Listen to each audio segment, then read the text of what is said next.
Welcome, everybody, to our weekly self-care and mental health break. How is everybody doing today?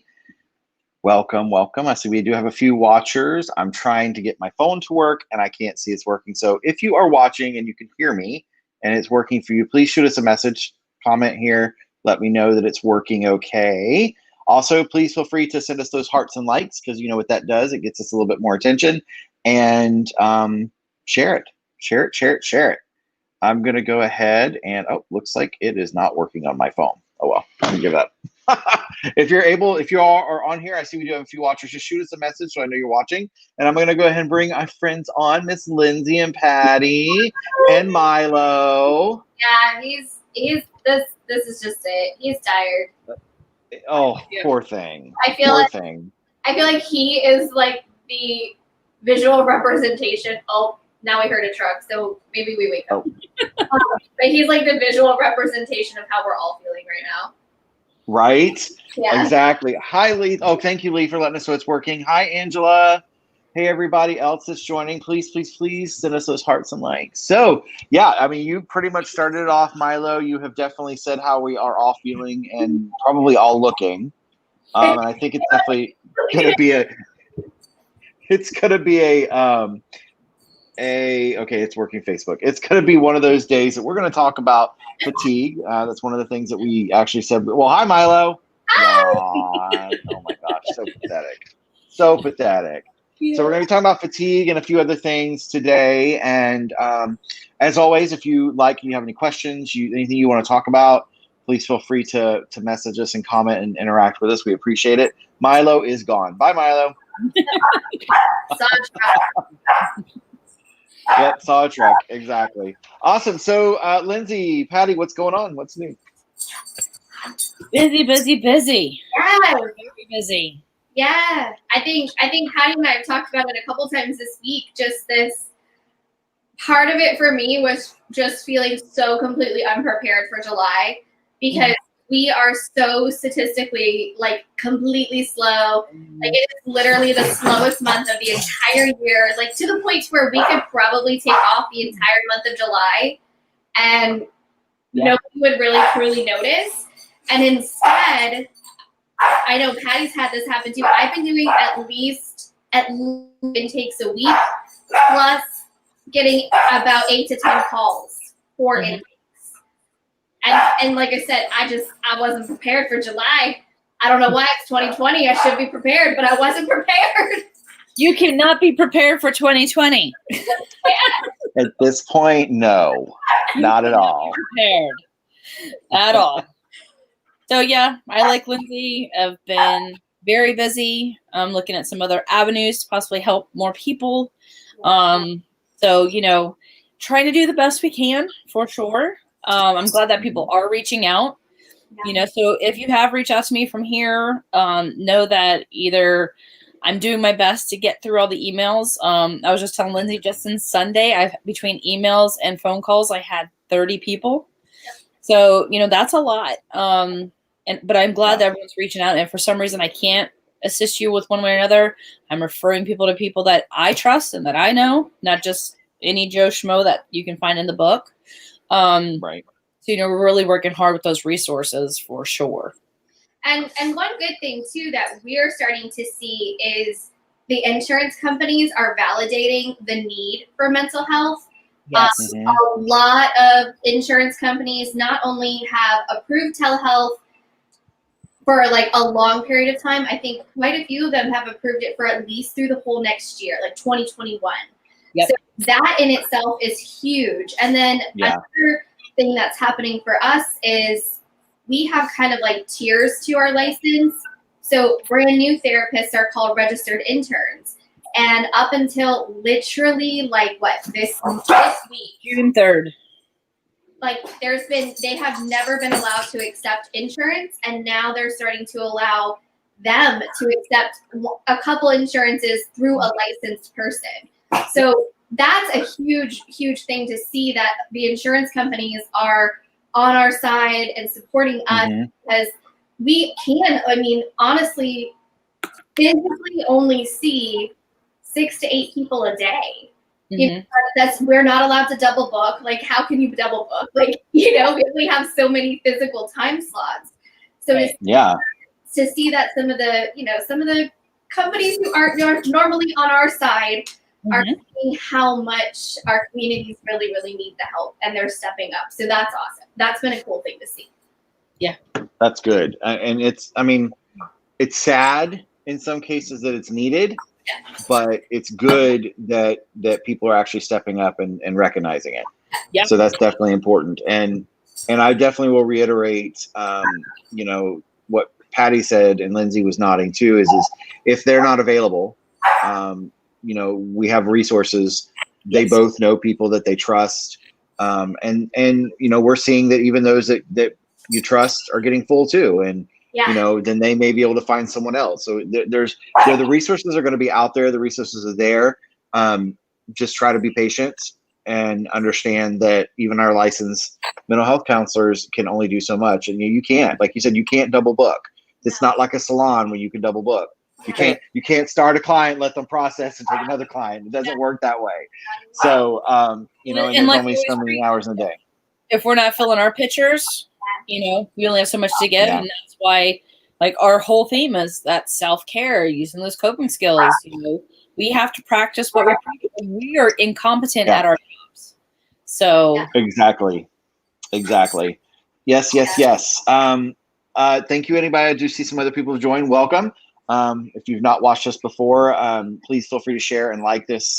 Also, if you know somebody that would benefit from this, they can check us out on YouTube. Also, we do have it on YouTube if they're not Facebook people, and sometimes people rather use YouTube anyway.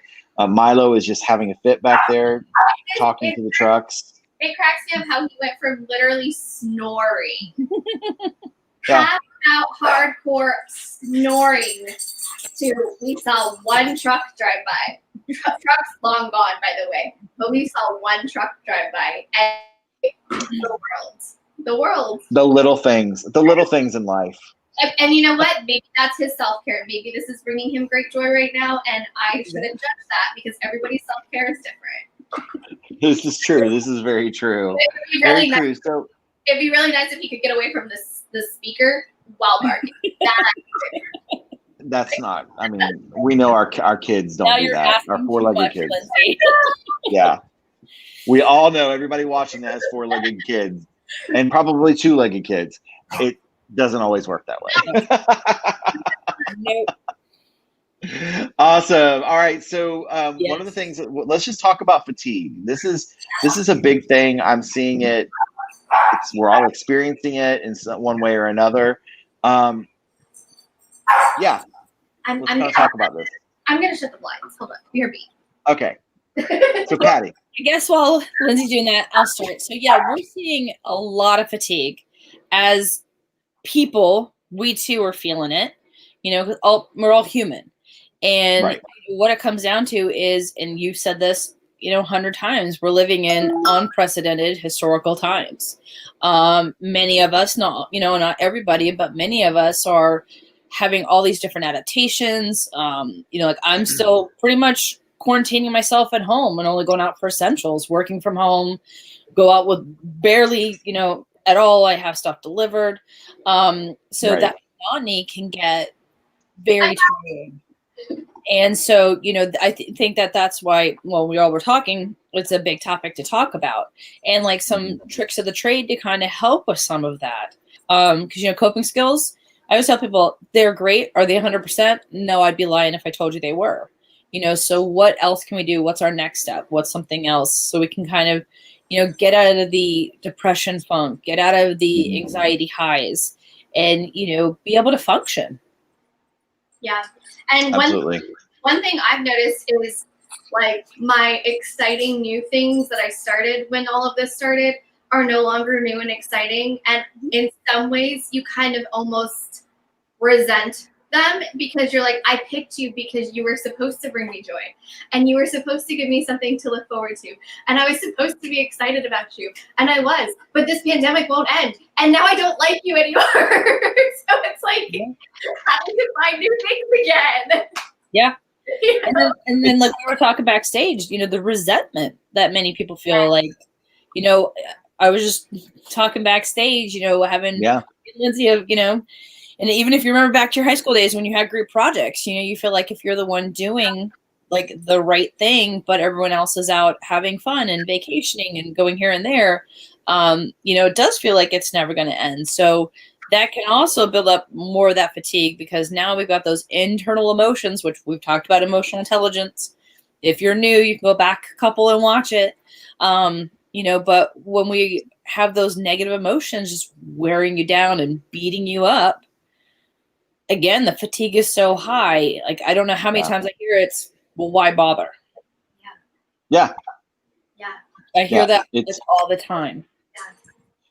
And I mean, I know, and we were, like we said, we were talking backstage. I experienced it. I look, you kind of have this weird teeter. At least I've been experiencing this of, I am so pissed off at these people that I'm the one working so hard. I'm busting my butt to try to stay safe, and it seems like they're not.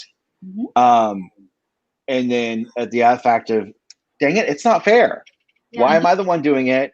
And worried about it, and they're out doing things, and most of them are not getting sick, and thank God for that. I'm very grateful that they're not, because I wouldn't wish that on anybody. But it's that teetering of, like, you're aggravated, and then you're jealous, and then you're resenting, and then you're not, and I think it's a common reaction when we're living in fear, which is a legit fear of this sickness, and we're seeing others that are out having fun, and it's like there's no care in the world. I was in Walmart earlier today with a client, and I looked around, and everyone was wearing masks, but some were on their chin, some were on their forehead, some were just on the nose. Again, hey, maybe it helped a little bit on the forehead. I don't know. I'm not the doctor, but it's like, I'm like, and here I am wearing this thick thing, suffocating, and I've been in this thick thing for 8 hours. It's like you have that, it wears on you. It's like, I'm just so tired of worrying about this. It's a legit emotional stress. Well, I think even our conversation last week plays into that fatigue, because from the early beginnings we heard, okay, it's going to affect the elderly or people pre-existing. Okay, well, now it's really hitting that 35 to 45 year olds. Okay, well, now kids can get it. Well, now, anybody can get it. And that's why I thought it was important to have our little guest speaker talk about what a novel virus is. It's something that is brand new. We have never seen, ever. And, I'm not a doctor. I'm not an epidemiologist. I'm not a virologist. It's just a self-proclaimed science nerd who does some have medical basis, who I can say, when we hear that novel term, there's a lot of what people think is misinformation, but it's not technically always misinformation. It's what we know at the time. Right. So I think that played into people's emotions as well, because it's, okay, well, I got to do this. Well, no, now we got to do that. And well, no, that's not a thing. And well, Joe and Jim down the road are doing this, but Sue and Billy are doing that. And well, what do I do? Just like we've talked about with the school situation, what do I do?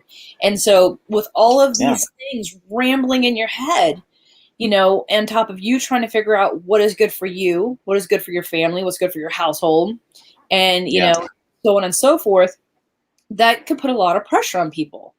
And then, absolutely, like for us who have pretty much continued to stay at home, how do we break up the monotony? Yeah. And that has been a big thing. And I don't know if I said it here. I don't know, because I've said it a lot.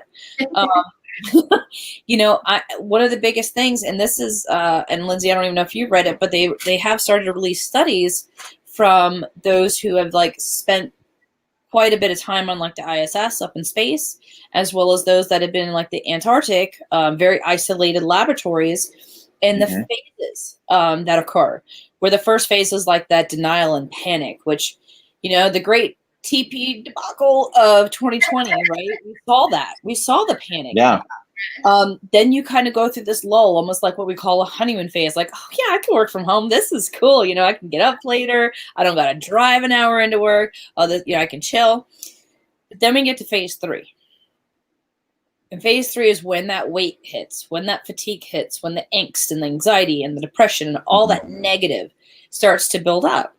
And one of the biggest things that they have found is really keeping your brain active, finding those goals, which I've mentioned before, like setting small goals, medium goals, big goals, changing things up, which I'm going to be getting ready to change my background again. Because if you started watching before, I was on that wall with different paintings. I'm on this wall. I'm going to change up those so I can go back to that wall. But, changing throw pillows around. If you have, a brown leather couch and you have a red blanket, throw the red blanket on it. If you have a dining table and you don't typically put a tablecloth, put one on. If you have a tablecloth, put placemats. Because again, the brain, as complex as it is, it's also simple to fool. So anything that is a change, it's going to stimulate our brain in a way that we are doing on a subconscious level. Yeah. How I explain it is, if you've ever painted a room in your house, it takes you a long time to get used to it. For it to become the new reality and the new norm, right? Every time it's like, whoa, whoa. So, those kind of things are what they have shown really do help with breaking up that fatigue, with, giving yourself that, instead of, what does it matter? If you set even small goals, for some people, it could be, I showered today. That's been a big one. I've heard people fight.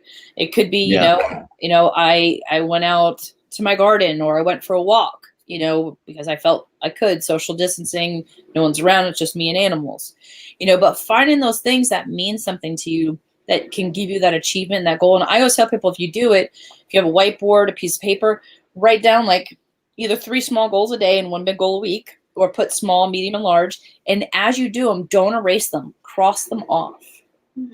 Because when you see those things cross off, we're building that self-resilience in ourselves. Mm-hmm.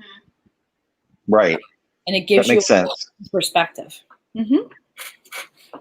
Absolutely. Do you want to add anything to that, Lindsey? I'm a huge list person. It's something that I highly recommend to everybody. And it's so funny because, again, it's that same thing of, there is a huge difference too between erasing it versus checking it off or just scratching it. Like, when you erase it, it's like it didn't exist.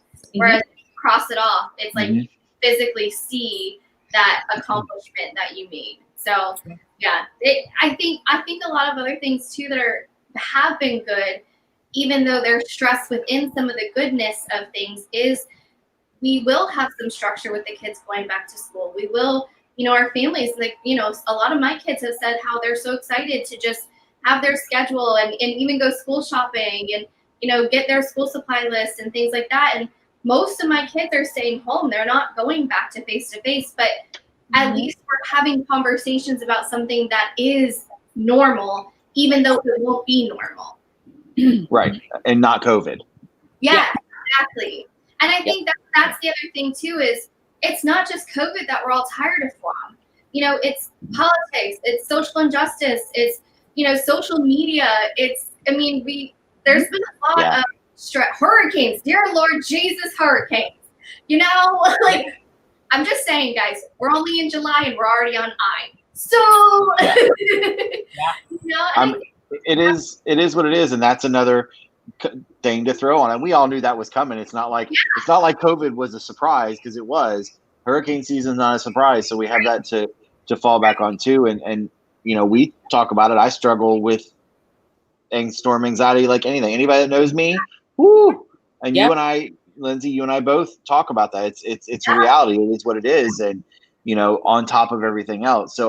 But back to the routine and list. Like I actually do well if I have a list. It keeps me on track. Yep. But I'm also horrible at making lists. But I do know, and I love what you both said. Crossing it off, how important that is. Like for me, when I see a list and something is crossed off, it gives me a sense and a feeling of accomplishment. Yep. And I always tell everybody I work with, I practice what I preach. Like I literally have one of those little easel whiteboards where one side is a whiteboard, the other side's a chalkboard. And as we have crossed things off, they still are on there. And there's big things, there's small things. Like one was organize the pantry. Pretty simple. Another one was finish taxes, build my deck, clean the back room. I do handwritten lists. And then I also have, I'm a Virgo, so let's be honest. Lists are just a part of my routine. But I have them on notebooks. I actually just got a brand new notebook to make new lists. Mm-hmm. And then I use this wonderful app. Again, I'm such an app person for journaling and stuff. But I have an app on my phone that I use too for lists and just daily tasks or long-term plans and long-term, because that's one thing. I don't know about y'all. Not being able to plan. That has been such a huge struggle for me as a Virgo and as a planner. I always have a something planned. I always have a something to look forward to. I always have, even if it's like the most vaguest random thing, I can even think about thinking about how to plan. And that's right. There's no planning. Nope. Yeah. Angela, that again is fed into Angela that. Says the fatigue of it. Exactly. Angela says, baby, I feel you on that one. It was a little delayed, so I'm not sure what she feels this on, but she's on the same page. We're all going through this, right? Yeah. I agree. The planning, I'm great at last minute and spontaneous. Like I'm the queen when it comes to that. Oh, you have a wedding in 2 days? I will get you a 2,000 seat wedding venue and get it decorated in 2 days. Gotcha, girl. I could do work well under pressure, but I still like some sort of planning. So, like my trips. The Virgo's not happy. I can't do them. The Virgo's not happy. The trips, forget about it. Like Lindsey and I talked about it. We usually take like 3 to 4 trips. Yeah, I would for self-care. And there's been zero, But I wanted to kind of bounce back what you were saying, because a lot of people do have difficulty making a list, and when I tell people that, I get often the eye rolls. Yeah. And here's some of the suggestions: is again, like Lindsey said, notebook. Yeah. Your phone. Most phones have like a Pages or something. Your calendar's on there. Yeah. Some people have actual calendars, whether it's a desk calendar or wall calendar. Yeah. And here's a good trick of the trade. They're very, very cheap. That you can get the little glass and chalkboard pens. Yeah. You can even write it on your bathroom mirror. And I recommend that because most people in the morning get up, go to the bathroom, brush your teeth. Boom, it's right there in front of you.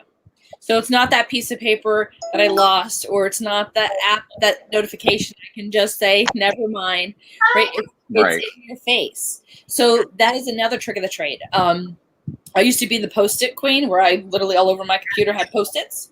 And that became very chaotic. So now I use my whiteboards. And, if you can use a whiteboard, great. If you have a surface you can rewrite on, do so.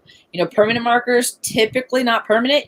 Take a little bit of rubbing alcohol and it's gone. For those who don't know that trick. So there are a lot of ways. Rubbing alcohol, though.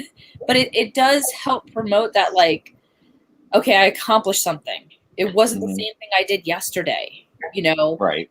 And it can mean a lot more to people than they think in the moment, because a lot of it is just getting the motivation to do it. Yes. Right. Exactly. Which also, I know we were talking about, that also leads to, we've been seeing an increase in like depression and anxiety, both through the roof. Yeah.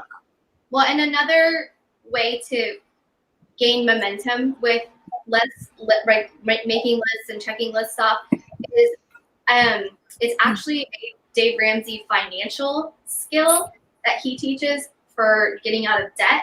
But I have seen it work really, really, really well for setting out tasks and goals and making lists. And it's called the Snowball Effect.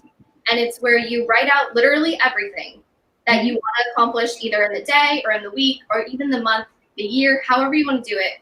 And then you start little. And every single time that you start with something small and you work up to those bigger ones, it's that idea of a snowball. The smaller it is, you're going to feel accomplished. You're going to feel excited. You're going to appreciate that. You're going to have more momentum going forward to accomplish those bigger tasks. So that's a way that I have a lot of people start off with things. And again, it can be something so simple right now as I showered today. Yep. Yeah. And that goes with like that small, medium, and like harder task I was talking about. Because if it's a day you wake up and you're like, holy crap, I feel like the best I felt like in the last month. Tackle those big ones. Yeah. You know, don't expect yourself to do that every day because, again, we always go back to sometimes it's okay to just be okay. You know, you might only get a shower in, or you might only get half of the sink done of dishes, and that's okay. You know, but at least if we're seeing those checks off, or, you know, like I was talking about adapting some of the changes in our environment, you know, those can impact that subconscious brain way more than we expect to help get out of that funk. You know, doing safe activities outside of your home that make you feel safe is another way to also kind of reiterate that. Like, I know some good friend of mine, you know, they're immunocompromised, but they've been going to a lot of the national parks that aren't really utilized right now. Yeah. Because, again, you're with just plants and animals. So they felt safe. You know, a couple weeks ago, I love, I know you're probably going to look at me weird, and that's okay. Y'all see my background. I love cemeteries. They're like historical museums to me. I walked around a cemetery. Because, again, nobody really goes, you know? Right, exactly. You know, and it's easy to social distance. Yeah, we went last week to a local park, and same thing. They've got a nature trail, and there was a dog park, and we went to the dog park, and there was one person there sitting in the other side of it, and you know, there are ways of doing it and doing it smart and doing it safely, and I think that's important. I know for me, getting out of the house, fresh air, is a big deal. You know, back when I wasn't working, I had to take Evie for a walk every day. If I didn't, I was miserable. Yep. Like, I needed, and it was just around our block where there was nobody out anyway, you know, so that was really, really important. Hello, Albert. Albert is Jennifer's husband. Thank you for joining us, Albert. Hey, Albert. I tell everybody to get at least at the minimum about 15, 20 minutes of fresh air, whether it's going for a walk in the woods, whether it's going just outside and kicking a ball, whether it's taking your dog for a walk, walking around, you know, your neighborhood. And if you need to feel safer, you can put a mask on, you can walk around the block, but getting that fresh air, getting out of your four walls. And that's something that I've struggled a lot with, because I do mostly stay, I mean, we work inside all day. And so even something so simple as like on trash day, I'll make sure to like make it a production. So like I'll take just the trash can out, and then I'll come back up to the garage and get the recycling bin. And then I'll walk all the way down, like it's so far, but all the way down to the end of the driveway, and then put the recycling bin. And then I'll walk back, and then I'll go back down to get the mail. Like I'll do something that could be done simply and really routinely. I will make it a little bit more of a thing, so that way it is tricking my brain into saying like, okay, well, you know, you kind of did something today. Like, that's cool. When really I didn't, but you did. Yeah. Absolutely. Like we always talk about those regular tasks, you know, just adapting them a bit, you know, having a little bit more fun with them. You know, like we've talked about, dance with the mop. Who cares? It's your house. If it's fun, it's fun. Evie's tired of me dancing with her. She gives nasty looks now. Like, seriously, she's like, are we doing this again? Really? Milo's not good at dancing. I try so much, and he just like he purposely, I think, like makes himself into dead weight. So like, I mean, he's almost 25 pounds, so it's not super heavy. But like when you're trying to dance and hold on to this like 25-pound bag of potatoes, he's like, see, and I can't do that. My littlest one's 80 pounds and the other one's 125. But like they might stand up then and dance with you that way. She's 11. That ain't happening. Yeah, I was gonna say, she's probably gonna definitely look at you like, put me down. Like, Mom, are you for real? So you know, those of y'all that are just joining us, I did see a bunch of people just popped in. Welcome. Please share this. We've been talking about the fatigue, the depression, like just that feeling of being locked up and seeing everyone else go out and do things and we're not doing it, and just all this mixed emotion stuff that's going on. We are seeing a height of depression. We're seeing a height of suicide risk, and which is something that we talked about before. And I'm going to go ahead and put that banner up. Yeah, I guess we put like that little trigger warning. You know, we are going to talk a little bit about suicidal ideations and suicide non-completions and things like that. So if this is a segment that's going to bother you, please just go ahead and pause and turn away. But it is important, you know, as counselors, this is something we are seeing on the rise. We are seeing it occur.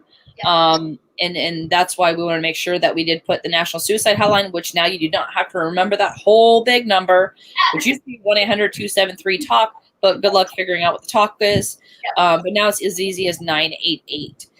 There's also, which started, I think about a year or two ago, the Trans Lifeline, which is up. And we have mentioned it before. For any of those, with the depression, if the ideations are there and you're needing help, call 211. They can get in touch with counselors, help for paying, utilities and rent and food services and, places like It Takes a Village. They would be in contact with organizations like that. They're kind of the all for one for all database. If they don't have it, they'll get it. So we want to make sure they're also good for the storm resources. So, with hurricane season, if you need help finding, because I know that they started already talking about, shelters and how shelters are going to have to be really different this year. So 211, if you want to, because, again, I have storm anxiety. So this little tropical storm thing, I was already, like I told these guys, I already built my bunker, had my tin hat. Like I was ready to hunker down. It's just how I cope with it. But having a plan, so if you know that you're going to have to evacuate or have shelter resources, 211 can already set you up with some contacts for that. Yes, absolutely. And that's that there. And there's so many more resources aside from these, but these are the easier ones they're the more well-known ones. The Trans Lifeline for our trans brothers and sisters that are watching, it is an amazing resource to have. Put it in your phone, write it down. If you have someone who's trans and needs help, it's a great resource. It's just amazing, and then I love that the suicide hotline now is 3 numbers. So much easier. That's a big accomplishment. Thank you, Lee Michael Warren says, love what you're doing. Thanks. Love you, my friend. I've not seen you in many years. But yeah, I think it's a reality. It's where we're at. It's what we're seeing. I'm seeing clients having the same struggle, and it's sad. It's really sad. But we all know how it is to feel down. We all know how it feels to feel empty and need that help. So please, if you're watching, reach out. Reach out to these hotlines. Reach out to us, and we can get you resources. And I think it's really imperative for people to understand I understand you all aren't licensed clinicians or psychologists or psychiatrists. But when someone's really down and they're having what we call suicidal ideations, which is just the thought, like, if I didn't wake up tomorrow, I won't be upset about it. That doesn't necessarily mean someone is what we would call actively suicidal. You do want to get them into help. You do want to get them that network. You do want to implement those coping skills. You want to get them out of those 4 walls. You want to get in touch if they are seeing a counselor or psychiatrist. See if you are on their release. We do want, that kind of thing. But oftentimes I see people want to just automatically bolt to one of our Baker Act facilities because someone's like, well, if I don't wake up tomorrow, who cares? That's very different than someone who has an active plan. Now, if you get a call from a friend who says, again, we've already done the trigger warning, but if they said, I just took pills or I just cut my wrist, do not hesitate to call 911. Yeah, absolutely. So many family members, so many friends, I hear, well, I'll feel bad if I do that because then it's on their record. Psychiatric records are way different than medical records. Right. Legally speaking. I know as a clinician, I do not have to release client notes. Nope. I can provide a summary. Yep. It's in our ethical code. The only one I'm legally obligated to is to a psychiatrist. So, if that is a concern, don't let it be. Call 911, get them help. Don't think you can do it on your own. If someone is maybe on that line, reach out to these hotlines we have for you. Again, 988, really easy. I know the Trans Lifeline is a little bit longer. Please take it down, screenshot it. Like Jason said, put it in your phone. But don't hesitate to do so. Or if you do know where your local Baker Act facility is, get them in the car and go. Let a doctor assess what's going on. Yeah. That is so important because it may just be maybe they've never had counseling. and this is really hitting them hard. Maybe they just started a new med or the med's not working, which we talk with Right. group health, about the genetic testing. There's a ton of different variables we can go over, but at the end of the day, get them help. Yeah. Yep. It's Absolutely. kind of that idea of man overboard, throw the life vest, get the person in the boat, make sure they're safe, and then figure out the why and the how and the what. Mm-hmm. It's action first and then thinking, which is kind of opposite to what we usually say. We usually say, stop, pause, think it through, da da da da. But in an emergency situation, it's action first and then think about it later. Yes. Absolutely. Absolutely. Does anybody have any comments, questions, anything that you want to ask or add to this? Please feel free to comment in there. I think it's, we'd love to hear from you all. I know several people are watching, and I'm sure hopefully taking notes for this. I appreciate it. We've talked for so many weeks about this, the self-care side. We've had guests, we've did so many amazing coping skill ideas, built toolboxes. This has been a great opportunity, and we want to continue to do this. We want to continue to have this open conversation and safe space for people, and just getting the information out and letting people know, that there are people out there that care, letting people know that there are resources for them. Absolutely. You're not alone. I mean, I just spent a half hour before this talking about all the feelings that we each were feeling, and so many of them were the same. And triggered by the same things and then triggered by other things. But just knowing that, again, you're not feeling your feels by yourself, it can really help. Right. Absolutely. Absolutely. And I think most people, it's human nature, if that would be the right term, human genetics, whatever. What would the right term be? I don't know. The Southern way, it's human nature. My human nature is it's comforting to know that other people are feeling and thinking the same way as you and are going through the similar and same thing. I think it's just in our makeup to know that, we do. Yeah. And 10 to 1, literally 9 times out of 10, somebody else feels the same way. I mean, Lindsey and Jason gave a perfect example about the storm anxiety. I used to have it. I have lived in Florida since 1978. I have survived 3 floods. Now I'm like that over preparer. So because of that, I don't have as much anxiety. I'm not saying I'm like, oh, cool, hurricanes, I like them. But because of my life experiences have been different, because you all were out of different states for a while and not here as long as I have been, I react differently, but I don't negate either one of those feelings. I understand it. Right. I mean, my dog has the worst storm anxiety. Yeah. The worst. Yeah. I mean, if he is not between me and my husband underneath a blanket with his lightning jacket on, I'm afraid he's going to have a heart attack. Yeah. My kids have had issues, so I get it. And so you can see, even though I don't, I can empathize and understand why people do. Yeah. So again, you're not alone. There are others that are feeling this way. They're feeling the downs and the ups and the downs and the ups and the yo-yos, because that's what I hear from a lot of people is, okay, I'm doing good. And then crash. Good. Yeah. Crash. And, it's during those crashes, and I've said it 1,000 times, that's when we got to practice that patience and kindness. Yeah. Take that time out. Even if your time out is, I'm going to lay on the couch and just watch, totally Netflix and chill and binge a show, go for it. Mm-hmm.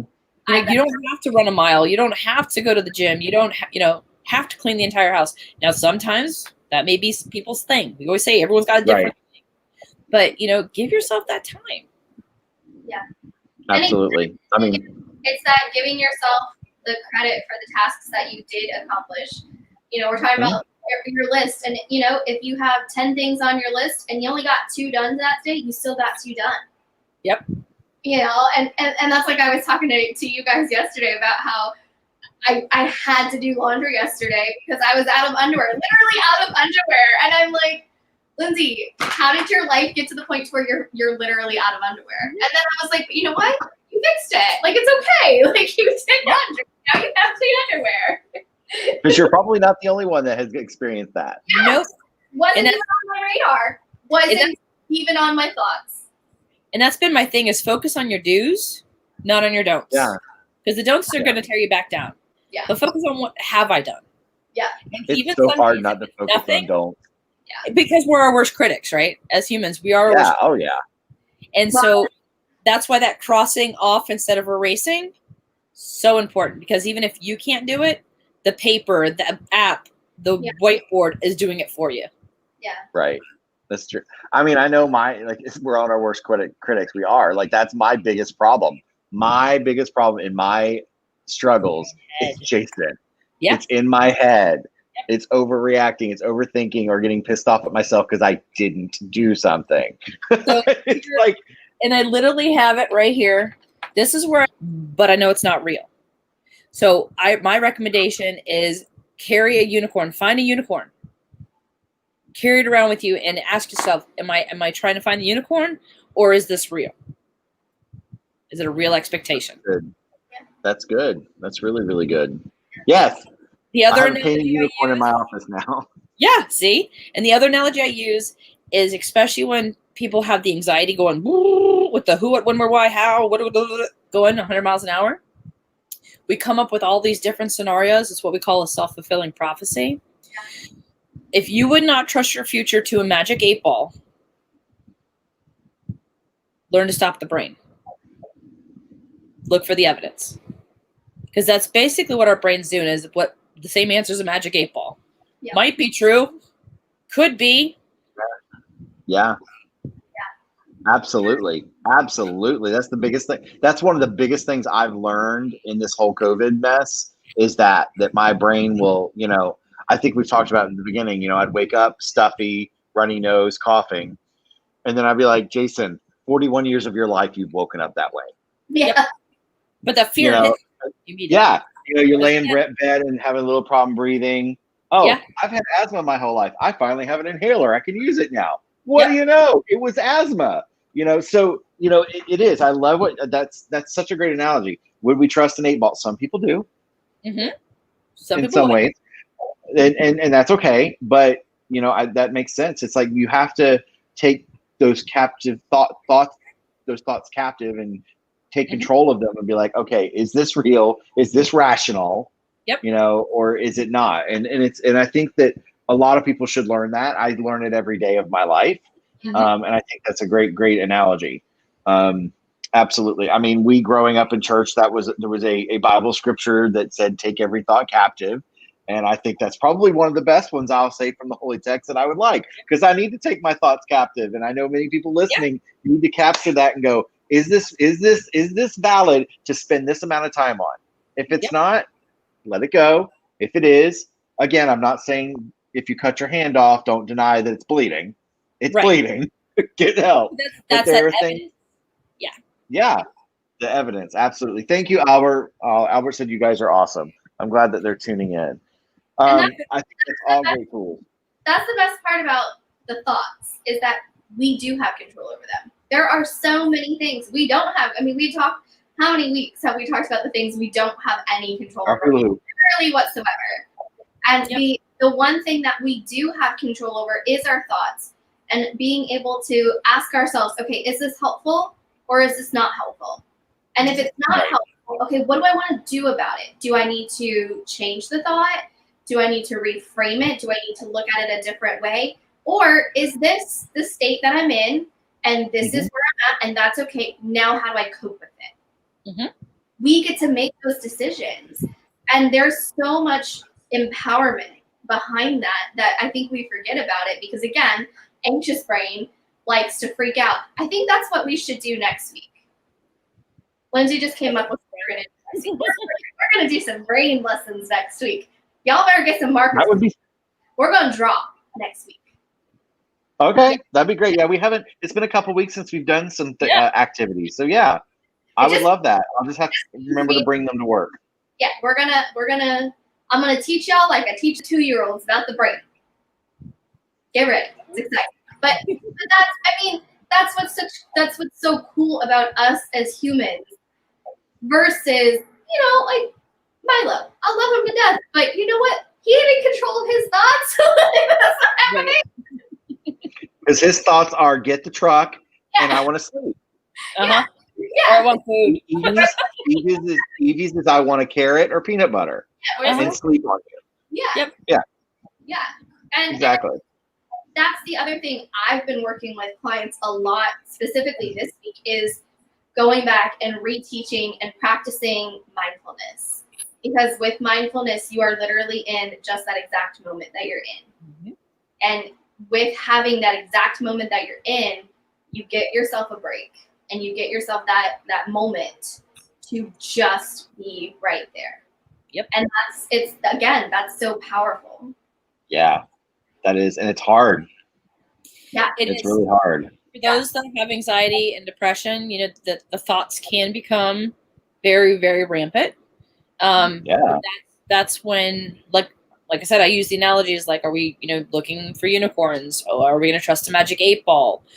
For my fellow self-proclaimed science geeks, your hypothesis is, the world's going to come crashing down. Well, where's my evidence? If there's no evidence, we can't prove our hypothesis. So it's just another way, because everyone's brains work different. I like using a lot of different analogies, tangible items, depending on the person. But that's another one I'll use. So if you are a sciencey person, if your hypothesis is, what does it matter? Or, oh my God, this 10,000 things can happen. Yeah. Well, where's your evidence? Yeah. And if there is no validity, like immediate validity, that's when we can start to regain the control of the thoughts. Mm-hmm. And if we can't, how do we cope? Like Lindsey said, then what is our next step? And like we've talked about building the coping skill box, we've talked about carrying a list around, because when that brain is going 200 miles an hour, you're not going to really be thinking rationally, but you can remember paper, and pull that out of your wallet, your glove compartment, and go through, because again, that reading is a distraction. Number one, that's a coping skill. Number two, what on here can I do? And that's where we start to regain that control again. Yeah. One of my clients, she shared an activity, an item that she created, and she told me about it. And she did this all on her own, and it was so funny because she did it while I was like on vacation. And the very first session that we had back, she's like, "I'm so excited! I made something, and I have to show it to you." And every time clients say that, at first we're a little like, "Oh boy," because we just don't for sure know what to expect is going to happen. She made a mindfulness bracelet, and it is the coolest thing. She literally put a bunch of beads, and then she has 5 specific beads in a row that have the same texture, and she will reach for those beads and go through, okay, what are 5 things that I can see? What are 4 things that I hear? What are 3 things that I smell? What are 2 things that I can touch? What is 1 thing that I can taste? And she'll do that until she's able to kind of bring herself back down. And so it's a physical thing that has helped her to start that practice of mindfulness. And she even said to me the other day, she's like, I started to realize I was driving and I was feeling anxious. And so I started to say like, oh, look, how many red cars can I find? Yep. How many Florida license plates are there that have an A in them? And I'm like, you're doing mindfulness. And she's like, what? I said, you just did it. Like you did it and you didn't even do it. Because it was just bringing herself back into that exact moment where she's at, instead of those future fears that were associated with the anxiety. Yep. Staying present. Yeah. Very good. Yeah. Very good. I just learned something. Well, there's a quote from Lao that says, when we focus on our past, we're living with depression. Yeah. When we focus on our future, we're living with anxiety. And that's why it's so important to be present. And if you think about it, when you do the woulda, coulda, shouldas, like I always say, we don't should on ourselves. And I know that sounds like something else, and that's what it's supposed to do. That's where we see a lot of that depression kicking in, because we feel those regrets. But as I've explained, regrets are only when we don't learn anything. Or if we have that too forward thinking, the what ifs, the who, what, when, where, whys that could possibly happen, there's the anxiety, because we're focusing on things, again, that magic 8-ball living. Yeah, so we need to get out of that magic 8-ball mindset. Yes. Absolutely. Absolutely. Good stuff. Good stuff. We're going to start winding up here. Anybody else? Anybody? I know people have been listening and coming in and out, and that's great. And I appreciate the comments. Does anybody have anything they want to add that's listening or watching? Anything, questions you want to ask, ideas? While we're waiting on those compliments. Yes, we do. We love the compliments. I love what you're doing. I feel you there. I Love was you guys. I was laughing so hard when we were backstage at the very beginning, and you're like, show us the hearts because it gets us more attention. And I'm like, and y'all know we like some attention. Right? That's the thing. One of the things I learned about algorithms. It's like the more hearts and likes you get, the more it bumps up on people's feeds. Yeah. So I'm like, everybody, even if you could just come in and like it, so let's do this because we want to bump it up. Yeah. So yeah, we'll wait a moment to see if the messages have actually been really delayed today. They were delayed last night too for some reason. It's Facebook doing whatever it's doing. But so I love the idea of next week. So if you're going to be tuning in next week, we're going to keep it at this 4 o'clock time. You need What'd you say? Markers. You need washable markers specifically. Washable markers. Yes. Trying to think if I have any. I have colored pencils. I can use Sharpies with some alcohol spray to make them run if we need to. Whatever you want to. You can use paint, maybe even like finger paint. We're drawing on our hand, so you're gonna need to wash it off. Okay. Okay. Yeah. Actually, I think I have the board markers or something. Okay. I'll see what I can find. Absolutely. And if you can't, then you can do it on paper. I don't know how to do it on paper, but I'm sure I could probably help figure something out. Okay.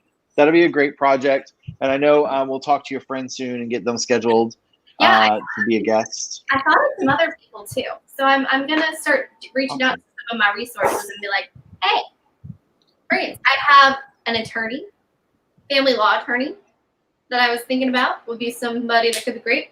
I have another colleague of mine who is she's like one of the coolest people I've ever met in my entire life. She is a former, I want to say sheriff, officer, police officer, former law enforcement for sure, former military, and she's just awesome.